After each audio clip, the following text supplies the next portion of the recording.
Hi, David. Hey, Rachel. It's good to see you. I'm so excited for our conversation today. Me too. Me too. Well, it's a big moment, and maybe just to set the stage a little bit and also introduce ourselves. So I'm Rachel Peric. I'm Welcoming America's Executive Director, speaking to Welcoming America's former Executive Director and founder and Director of Welcoming International, except you're going to be transitioning out of the organization now, David. So this is a conversation to really help situate us in your legacy and just grab a bit of your wisdom as you head out the door here. And it's really a pleasure. It's been 10 years that we've been working together, and it's nice to be able to have this moment to reflect. I agree. I'm glad that we're doing this. And those 10 years have gone by very fast, as have the 12 or so since Welcoming America started. But it's good to reflect. It's good to reflect, and it's a happy moment. Happy moment. And maybe we could just start with your own welcoming story. Tell us a little bit about how this all got started and what you were envisioning when you kicked it off. Sure. I mean, the story goes far back. I'm not going to go all the way back to the way beginning of the ideas in my head for this. But I will say that, from an organizational standpoint, all this work started when I was the director of the Tennessee Immigrant and Refugee Rights Coalition. And when I was there, I realized, and others realized as well, that we had a really difficult climate for immigrants and refugees at the time, and we needed a program that could address the climate. And we use this analogy, I've used this many times. It was like we had seeds in the garden in Nashville, and no immigrants claimed themselves into a new garden, but the soil was not fertile and nobody was addressing the soil. So we were doing important work at the Tennessee Immigrant and Refugee Rights Coalition, and God knows it's still very work. But we were recognizing that we needed to talk to everyday Tennesseans and change try to change the climate and connect immigrants and longtime residents. So the work started in Nashville and started in Tennessee, and then it started to grow. Yeah, it's been growing ever since. The work that we do has changed over time. The model that we use has adjusted in some ways. The geography, has grown from one little, relatively small city to the entire world. But the idea that we can bring communities together and see immigrants or refugees as a benefit, as an asset, and as something, a part of a community that was really important. That stays the same. And just keeps getting more important. Mm-hmm. One thing I wanted to just ask you about, because this was a big part of the vision when you were founding Welcoming America, was this idea of bringing together sort of the best of immigrant rights work and social entrepreneurship. And I wonder if you could just talk a little bit about that. Sure.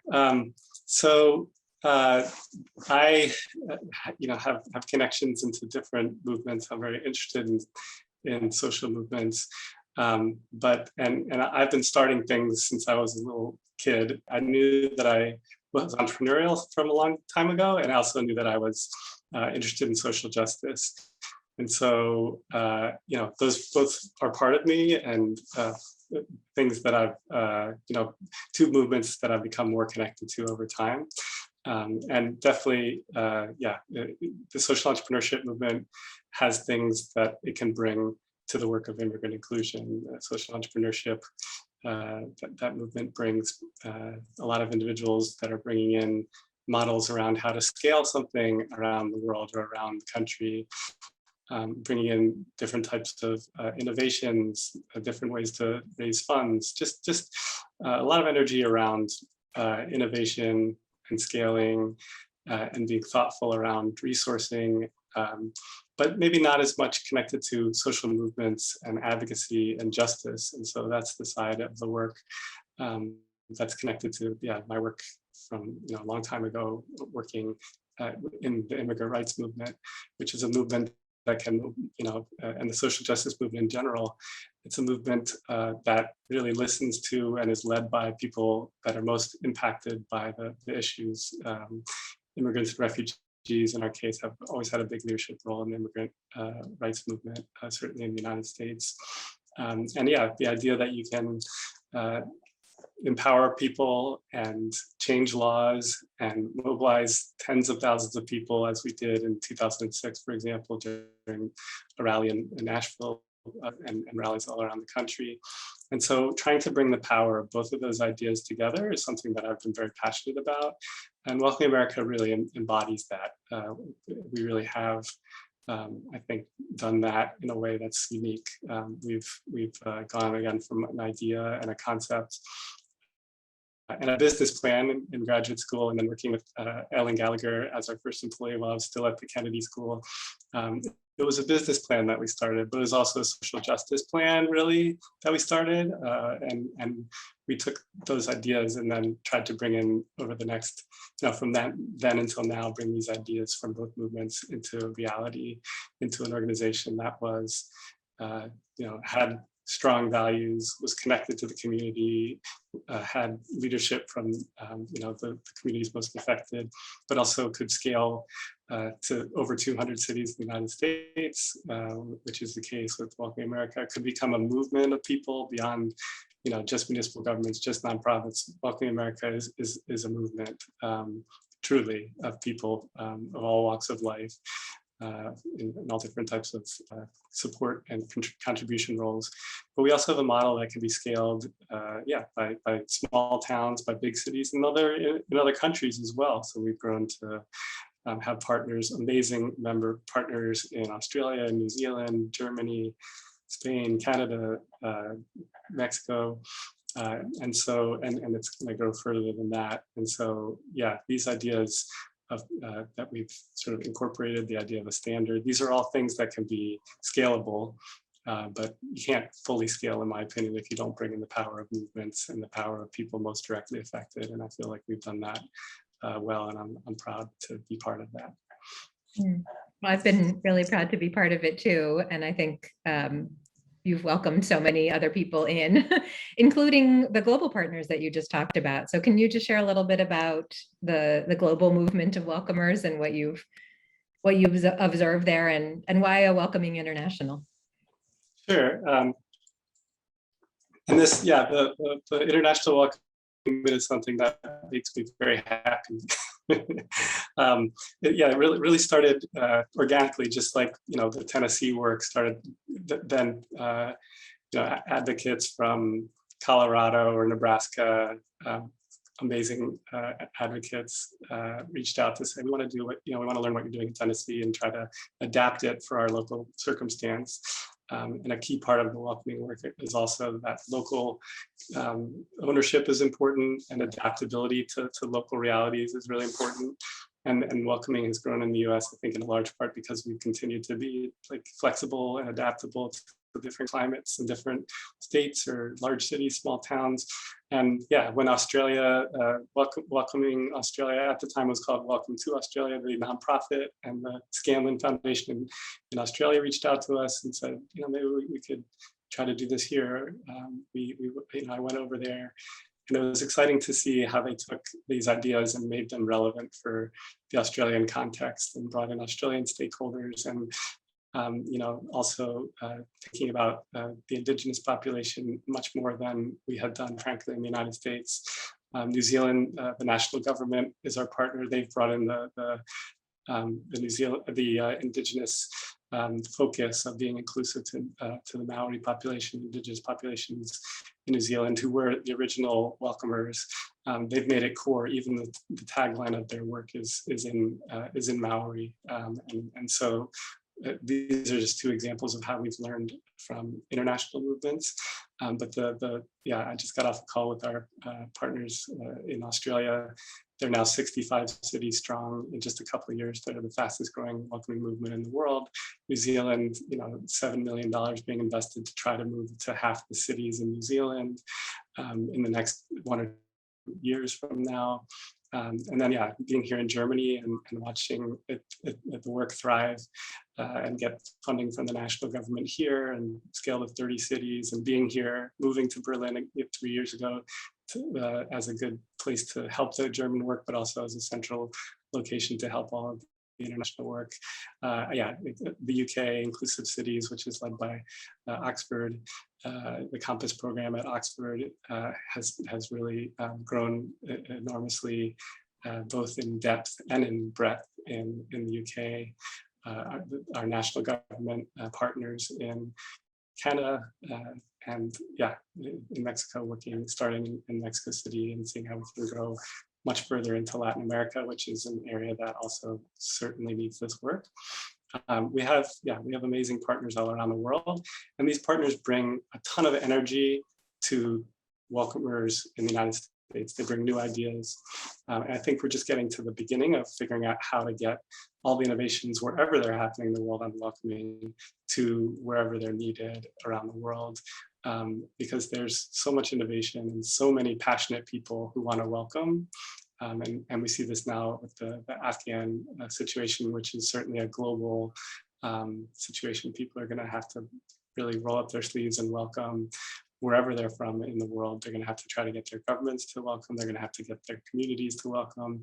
And so, yeah, we need the ideas of everyone in the global movement. But yeah, Welcoming America is stronger because we see that the global element helps advance welcoming in America, and it helps advance welcoming in general.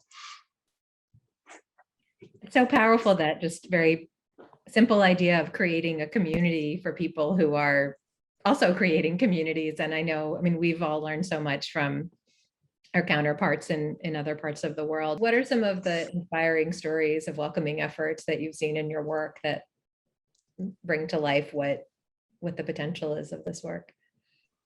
Sure. Yeah, I think in general, for one thing, I have appreciated people who are operating on the kind of the intersections. So the intersections between welcoming and racial justice, for example. We've seen with the Black Lives Matter movement growth around the tragedy with George Floyd, but the growth of the racial justice movement. And we see people within the welcoming movement in the US, but also, frankly, very much outside of the US as well. This is happening a lot more. There's a lot more bridges that are being built between the need for police reform or racial equity and the need for welcoming and rights of immigrants. And so we've seen communities across America, but also in Germany and in Australia and in New Zealand, where these two important areas are being linked purposefully. And you hear it in some of the leaders, like some mayors who talk about the need for those two movements to be connected. You hear it in nonprofits doing it. But yeah, the intersection of again, indigenous populations and welcoming. Indigenous populations aren't immigrants. Everybody else, for example, in the United States, everybody else is the immigrants. But yeah, in the United States, Anchorage was the first city really to pay attention to, intensively try to incorporate indigenous populations into planning for welcoming and respecting, the need to be respectful of indigenous populations, but also recognizing that they have specific barriers to inclusion, very historic and sometimes tragic barriers to inclusion, but it needs to be part of it. And so those people that want to make welcoming even more welcoming, that want to cross those barriers, those bridges, and make, not be exclusive and welcoming, but be even more inclusive, make me really excited. Yeah, and that can be geographical too, when we started thinking about welcoming beyond just the United States. that was another sort of border breaking moment for welcoming. But I'm excited by all of those different border breaking things. So, you know, when we saw immigrant rights movements starting to, or advocates and communities start to work with the business community and unions and religious communities coming together again, you're breaking down boundaries within communities, you're building social capital, and you're making sure that everybody's better off. So I love to see that happening, and I know that that will continue happening and will you know, grow further in the next in the years to come, and I'm excited to see that.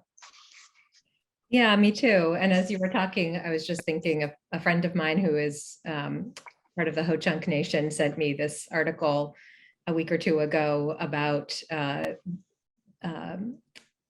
response from the Ho-Chunk Nation to receiving Afghan refugees in Wisconsin. And it was this beautiful, beautiful piece about welcoming. And one of the things that one of the Ho-Chunk community members talked about was their own experience of violence and genocide in the history of the United States, and you know, the need for some common bond.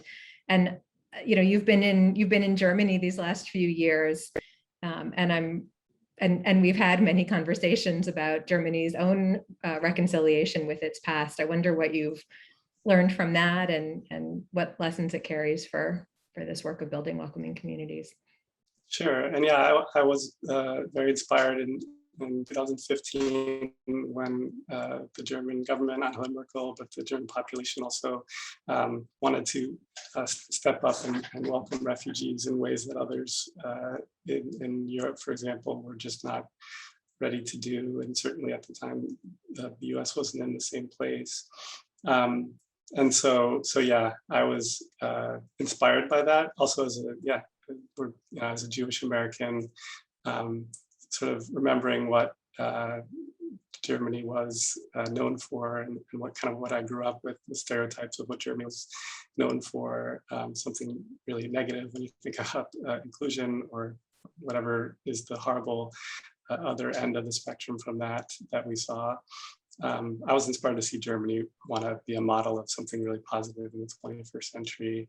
And after, you know, starting to come here in 2013 to Germany, when I was invited by the German Marshall Fund, and to see the spirit of, really trying to figure out how to be a model of something different.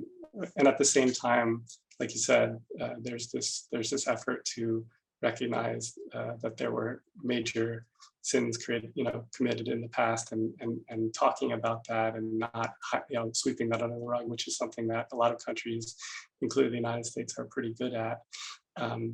Germany talks about it. Their schools are ready to deal with it. They have institutions that are there to protect democracy, and also make sure that there are those who might thwart democracy or encourage violence, that's just not a socially acceptable norm.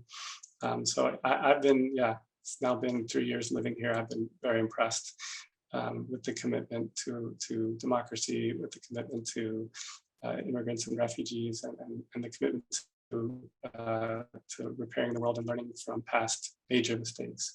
I think one of the things that has really fueled me in working with our members, and I know that it has for you too, is how people have used this moment of demographic change as almost like this redemptive moment for their communities. Not from a position of shame, but really from a position of justice, like how can we do better into the future? And we all just keep doing better and growing and learning. And I think I've just been reflecting on some of the things that I've learned from you. And I think just the idea of building an organization that's comfortable with its own change and its own evolutions and learning has been one of those things. And then another thing I've really learned from you, because you drilled it into my head over and over again as we worked in writing things, was don't bury the lead. Don't bury the lead, Rachel. It was in my ears forever. So So that makes me want to ask you two things. And the first is, what's the lead? Like, what's the headline that you want the world to read in 10 years from now about what this work has brought into the world? Sure. Well, first, I just want to say one important lead that I don't want to forget. And one of the things that I'm most proud about is, empowering others to lead. The whole, and which is just such an important lesson for organizations, for movements, for even for individuals. For you mentioned before that we're both parents. This is something we're trying to teach our kids to do. But I couldn't be happier, Rachel, that you are the executive director of Welcoming America. That you, in 2018, when I left as Welcoming International Executive Director, and the board named you, and I became the head of the international work, I couldn't. It was like a dream come true. You're the best person for the work, and you've really exceeded my expectations and everybody's, even though we all had very high expectations because we all know and love you so well. And now Christina Pope, who's going to be taking over, or actually I guess officially has taken over as the head of the international, is another amazing superstar who is known and loved in the national US network, but also already knows the global network and is just an amazing force. And when I think about you, and I think about her, and I think about the Welcoming America team, I think about even the Tennessee Immigrant Refugee Rights Coalition, which is the organization I started before Welcoming America, and how much they've thrived. That's what I'm most excited about for the future, is that I can build things and get ideas out there, but then when you find people and you empower them, they just exceed your expectations, like your wildest expectations. I don't want to stay at an organization so long trying to do everything and pretend that I have all the answers. I just want to get the idea out there and then watch it thrive in ways that I never imagined. So yeah, that's an important lesson I think for us parents out there, for us leaders in the nonprofit sector and the welcoming movement. Always be thinking about who you can empower to exceed your expectations and to be better than you are at welcoming.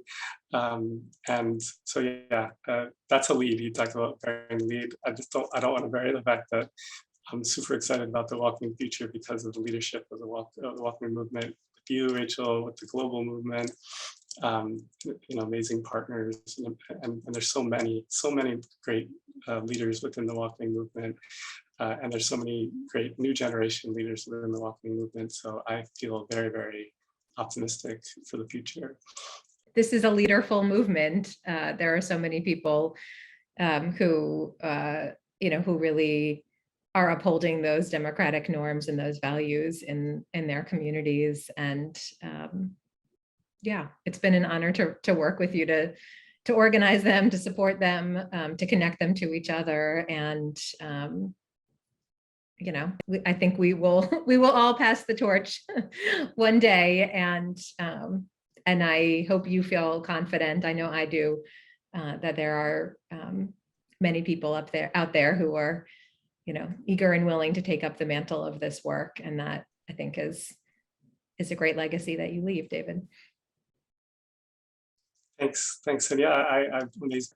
I also don't want to forget to tell you what I'm thinking about for the future. I don't know if you're going to ask me that, but I bet some people are wondering. Just to proactively say that I'm figuring that out. I'm excited to explore, ways to support the welcoming movement, sort of more in unofficial ways, not within one specific organization, but yeah, of course I will be trying to support the welcoming movement in any way that I can. But at the same time, I'm now a social entrepreneur and a movement, what I call a movement. I think of myself as a movement entrepreneur. And there's a lot of movement entrepreneurs, social entrepreneurs out there that are trying to change the world in positive ways. And so, maybe what I do next is trying to be supportive of them, but also, the field of inclusion and advancing democracy. These are areas that I continue to be interested in. So yeah, I'm going to figure out ways to contribute and to advance the movements that I've been passionate about, one way or the other, while supporting you, Rachel, and others within the welcoming movement. But yeah, it's been 12 years officially with Welcoming America. As Ellen Gallagher, who was the first employee while I was still in grad school, knows that that was, she started well before that. We started hatching the ideas for this back in 2006 with Welcoming Tennessee. So it's been a long time, and so yeah, I look forward to finding new ways to bring my skills and passion into making the world a better place, and we'll see what that takes us. But I'm not going anywhere as far as being supportive, so anyone can reach out in the movement that just is looking for advice or ideas. And yeah, I want to also be able to tell the story of what we've accomplished. I'll be thinking about ways to do that as well, and what we continue to accomplish, that is. Well, I'm excited to see what comes next. And you're probably tired of me saying, David, what's the next thing you're going to start? Because you also probably need a little bit of space to have the time to really be thoughtful about that. And I'm glad you're going to get that. And yeah, really excited to see, how you, what the next set of sparks will ignite. And this isn't, it's never a goodbye. It's just an until soon. And hasta luego. And, just glad that we were able to have this time together to step back and reflect. And, I hope others will join in wishing you well in the next stage. And you're right, we do have an amazing team at Welcoming America, and just so proud of what they do every day, and so proud of what we were able to do in our time working together. So thank you, David. It's really been a gift. Thanks for your leadership. Thank you, Rachel. It's been a huge gift for me as well. Yeah, look forward to seeing everything that is to come, while celebrating everything that has been. Hear, hear.